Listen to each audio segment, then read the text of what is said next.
তোমাকে মূলত আনছে কে? আরিফ। আরিফ। জি। আর আরিফের সাথে আর কে ছিল? জালাল। জালাল। নাম কি তোমার? রুনা আক্তার। বাড়ি কোথায়? নেত্রকোনা। নেত্রকোনা। জি। এখানে সিলেটে আসলে কেমনে? আরিফ আনছে। কোন আরিফ? এখানে নেই, চিনি আমি। এখানে না, তুমি এখানে আসছো নদীর ওই পারে, এখানে অন্য একটা থানায় অন্য একটা ইউনিয়ন। তোমার আনছে নদীর ওই পারে আরিফ, তাই না? জি। হ্যাঁ, সেটা গোয়েন্দাট উপজেলা পড়ছে, এটা জৈন্তাপুর উপজেলায় আসছো তুমি এখন। আচ্ছা, এখন ওর সাথে সম্পর্ক কিভাবে? মোবাইল থেকে। ফেসবুকে? টিকটক থেকে। টিকটক থেকে? জি। প্রেমের সম্পর্ক? জি। তারপর কি বলে আনছে? বিয়ের জন্য। বিয়ের কথা বলে? জি। তারপর কবে আসছো তুমি সিলেট? 23 তারিখ সকালে। 23 তারিখ সকালে? জি। সে নিজে নিয়ে আসছে না তুমি একা আসছো? আমার ঠিকানা দিছে, আমি হুমায়ুন চক্কর নাম সিফর ওয়াজা এখান থেকে আনছে। এই যেভাবে আসছো ওইভাবে আসছো না অন্যভাবে আসছো? জি না, অন্য ভাবে আছি। আচ্ছা, তারপর কি হলো? পরে ও আনছে আইনা বাসা নিছে, বলছে যে এখন ওর ফ্যামিলি মানবে না, পরে বিয়া হইলে পরে কিছুদিন পরে নিয়ে যাবে ওর ফ্যামিলি মা।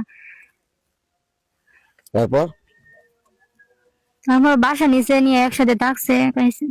কোন জায়গায় বাসা আনছে? বাস জায়গা নাম জানি না। সিলেটে? সিলেট শহরে? সিলেটে না, আর ওই দিন এখান থেকে মনে হয় আধা ঘন্টা রাস্তা হবে। কতদিন থাকছো এখানে? 23 তারিখ সকাল থেকেই। ওই রুমে থাকছো? জি। দুজনে আসলে না অন্য কেউ আসে? দুইজনেই। তারপর কি হলো? তারপরে পরশু দিন রাত্রে শুয়ে গেছি, ঘুমাই গেছি, পরে মোবাইল নিয়ে গেছে। হুম। নিয়ে আবার কালকে দেখে ও 10টা দেখে পরে আর ওর সাথে কোনো যোগাযোগ নেই। ওর সাথে যোগাযোগ নাই? না। তারপর? তারপরে এই পর্যন্ত এর সাথে কোনো যোগাযোগ নেই। পরে ও বলে গেছে, একটা ব্যাটাস দিয়ে গেছে, বলছে যে ওর দুলাভাই লাগে, ওর সাথে মানে মোবাইল নিয়ে গেছে তো সুরে সুরে নিছে না ওরা নিছে আমি জানি না, কিন্তু ওর টাকা আছে, ওর মোবাইলও আছে, ওর সবকিছু আছে, কিন্তু আমার মোবাইল নাই, নিয়ে গেছে। পরে ওর বঞ্জামের দ্বারা দুলাভাই দ্বারা ফোন দিছে, দিয়ে বলতেছে, পরে ওর দুলাভাই আইসে, ও গাড়িতে গেছে, যাইলে পরে কইতেছে আমার দুলাভাই লাগে, ভয় পাইবে না, কিছু করবে না। পরে আমরা বলতেছে যে বিয়া লেগে সুস্থিত হওয়া লেগেছি। পরে আমার বলছে কাগজপত্র বার করে দিতাম, পরে আমি বার করে দিছি। পরে নিয়ে আইসে, আমার পরে দিয়ে এখানে নিয়ে আইসে, আইলে যে এ নাম নাকি জানি বাসায় নিয়ে আইসে, আমার পরে আমার কিছু বলে নাই। পরে এমন টাইমে নিয়ে আইসে, পরে আমার সন্ধ্যার পরে মানে আর একটু অনেকটা দূরে নিয়ে গেছে, বন্ধের মাঝখানে নিয়ে আমার হুমকি দিতেছে, ভয় দেখাইতেছে। কে বলে দেখেছে? এই জালাল। হুম। বলতেছে যে তোমার যে আনছে ও বিয়ে করবে না, ও বলছে যে তোমার দিয়ে আসতাম, আমি তোমার দিব না, আমি তোমার বিয়ে করবো, তুমি যদি রাজি হও তাহলে তোমার এখান থেকে নিয়ে যাবো, নালে তোমার এখানে মাইরে লাইমু। অনেক হুমকি টুমকি দিছে, দিয়ে মানে বিয়ের জন্য সবকিছু রেডি করে নিয়ে আইছে।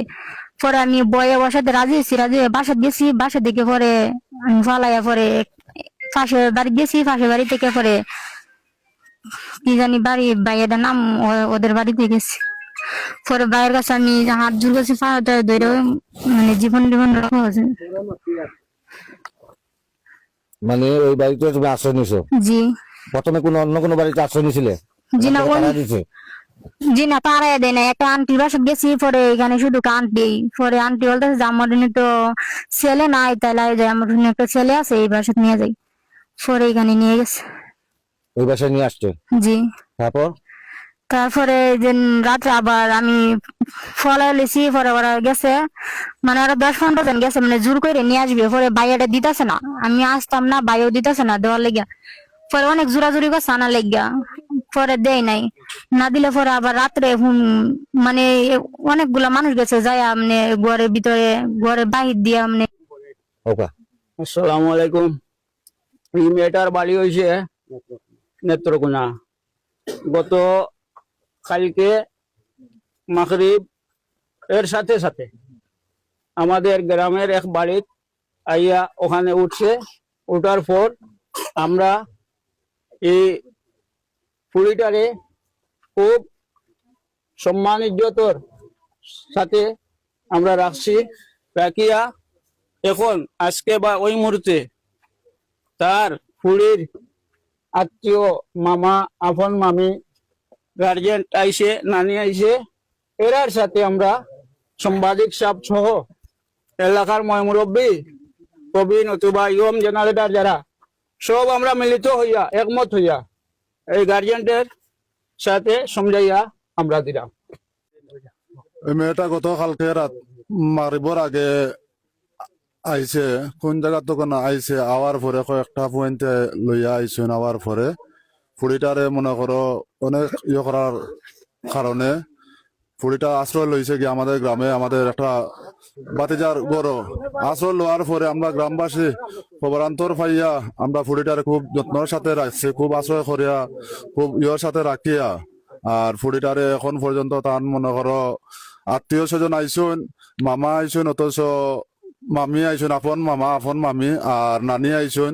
আমরা গ্রামবাসী ছোট বড় মুরব্বিয়ান সবাই মিলিয়া আর সাংবাদিক বদরুল ভাই আমরা আনাইয়া এগুলা আমরা সব তথ্য লইয়া আমরা এগুলা গ্রামবাসী সবে মিলিয়া আমরা একত্রিত হইয়া তারার মেয়েরে তারার হাতে হস্তান্তর করার পথে আছি আমরা। মামি আইসে, ওনার আপন নানি আসছে, তাদের কাছে সাংবাদিক বদরুল ভাই সহ আমরা পুরা গ্রামবাসী, গ্রাম বলতে মানে পুরা 9 নম্বর ওয়ার্ড। আমার বাড়ি বিরাখাই, আগপুত গ্রামের ঘটনা। আমি বিরাখাই থেকে আইছি, আমিও এটার সাথে জড়িত হয়েছি। আইয়া এখন আমরা সবাই মিলিয়া মানে ওই ম্যাটারে তার